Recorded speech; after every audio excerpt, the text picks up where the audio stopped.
안녕하십니까. 최진호의 세상 사는 얘기입니다. 오늘은 32,000여 고려인의 우크라이나 침략을 보고만 있을 것인가 하는 이런 주제로 말씀드릴까 합니다. 지금 밑에 보면 탱크가 우크라이나 침략을 위해서 이동하고 있는 장면을 하나 올렸습니다.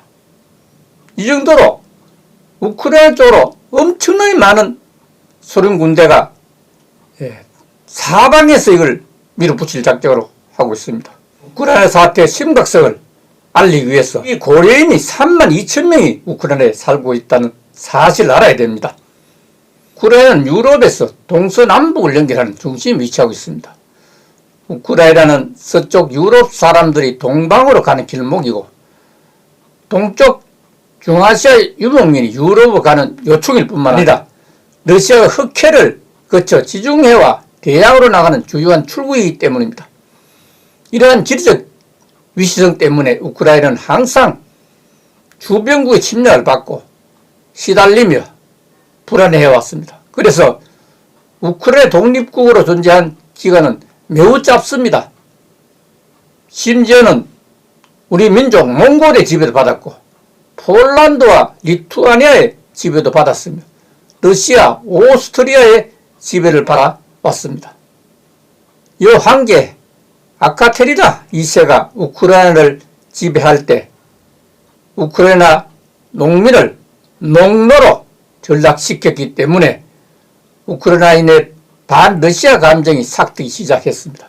그 결과 우크라이나는 러시아의 곡물창고 역할을 했고 소련이 붕괴된 후에도 우크라이나의 갈등이 끝날이 없었습니다. 드네프르강 서쪽 80%는 우크라이나를 사용하고 동쪽 20%는 러시아를 사용하면서 문화적 배경, 정치적 성향이 다릅니다. 두 세력이 충돌하면서 동과 서로 분리되었습니다. 그 중에서도 2014년 크림반도의 주민투표 결과 크림반도가 러시아 영토로 편입되면서 우크라이나는 날벼락을 맞았습니다. 옛 소련권 국가 둘러싼 러시아 유럽연합 쟁탈전입니다. 여기에 이 초록색으로 되어 있는 부분은 지금 여기 나왔듯이 유라시아 경제연합 회원국입니다. 그러니까 러시아를 중심해서 벨라루스하고 그 다음에 카자흐스탄 이런 쪽에 연합이 되어 있는 그런 회원국이고 그 다음에 이 갈색 부분 두 가지 있죠. 우크라이나하고 그 다음에 여기 조지아, 아르메니아, 아제르바이잔 요 세 개는 코카사스 장소를 할 때 설명했죠. 그게입니다. 바로 유라시아 EU 회원 후보국입니다. EU 회원이 되겠다. 유럽도 가겠다. 이런 얘기고. 그 다음에 여기 회색 부분은 전부 EU입니다. 터키를 비롯해서 유럽 전체가 전부 EU로 되어 있죠. 크림반도는 이미 러시아 점령하고 있습니다. 왜 점령하냐? 여기 이 흑해인데 흑해를 빠져가지고 이쪽 빠져나가는 대야로 빠져나가는 길목이 때문에 그렇습니다. 그리고 또 여기 러시아가 두 개 잘라갔어. 두 개 나라를 만들었습니다. 그리고 새로 또 독립을 시켰어요. 그리고 이를 잘라먹고 하니까 이게 인구가 380만 명까지 두 개 나라를 만들었습니다. 이런 러시아의 작전, 여기에 먹어오는 작전이죠. 국토 면적은 한반도의 3.5배에 달해서 유럽에서 러시아 다음으로 큰 나라이며 95%가 평지고 국토의 67% 경작지로 한국의 2.5배로 유럽의 빵 바구니라고 부를 정도로 곡창지대입니다. 인구는 2021년 현재 1,350만 명이며 우크라이나에서는 고려인이 32,000여 명이 살고 있다고 알려져 있습니다. 고려인이라 하는 것은 우리 민족이죠. 우크라이나는 김태희가 밭을 맨다는 말이 있을 정도로 미녀의 나라라고 부릅니다. 철광석, 철망관, 우라늄, 석탄, 천연가스, 원유, 리튬, 니켈, 코발트, 티타늄 등 세계 8대 철강 생산국입니다.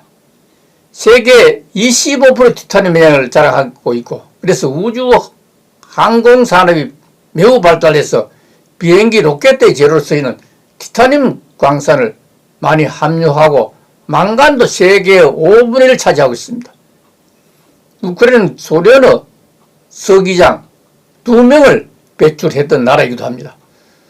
후르쇼프와 브레즈네프입니다. 후르쇼프는 반소 감정이 강했기 때문에 크림 반도를 1954년에 우크라이나에 편입시켰지만 2014년 우크라이나의 주민투표로 러시아에 다시 편입되었습니다.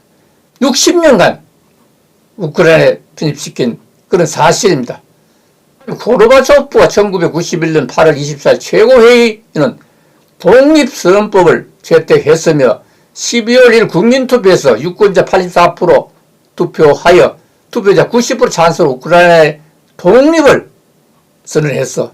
그때부터 소비에트 연방의 해체가 촉진되기 시작했다고 합니다. 1994년 쿠치니 대통령이 집권하면서 핵보유국 우크라이나는 비핵화를 추진했습니다. 그래서 소련이 배치한 176기의 대륙간 탄도미사일 ICBM 1240개의 핵탄두 44개 전략폭격기 700기 이상의 핵탑재 순항미사일 최대 2000기의 전술 핵무기를 보유하고 있었던 세계 최대 핵보유국이었습니다.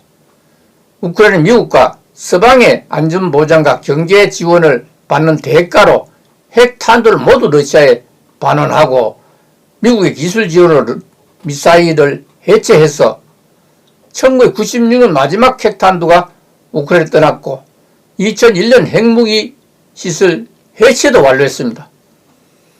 우크라이나의 불행은 이때부터 시작됩니다. 핵이 없으니까 마음 놓고 러시아가 달라드는 것입니다. 러시아가 이런 무모한 침략을 생각할 수 있었기 때문입니다. 문 대통령이 어제 제4차 대외경제안보 전략회의에서 우크라이나 사태가 급박하게 전개됨에 따라 보다 신속하고 적극적인 대응 태세를 갖춰야 한다고 강조하면서 교민 보호와 철수에 만전을 기하라고 했습니다. 그럼 세계 각국이 우크라이나 사태가 조속히 평화적으로 해결될 수 있도록 힘을 합쳐서 해야 한다고 하면서 한국도 국제사회의 책임있는 일원으로 적극 동참하겠다고 밝혔습니다. 결국 이 말은 여기 있는 이 병사가 707 특임단입니다. 가장 강력한 특임단이죠. 우리는 지금 세계에서 해병대를 3만 명이나 보유한 나라입니다.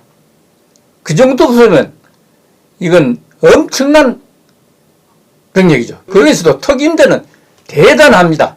우크라이나 사태는 먼 산에 불이 아닙니다. 따라서 3만 2천여 고려인의 안전을 명분으로 우크라이나 정부와 협력해서 한국군을 파견한 방안을 적극 검토해야 할 때라는 생각입니다.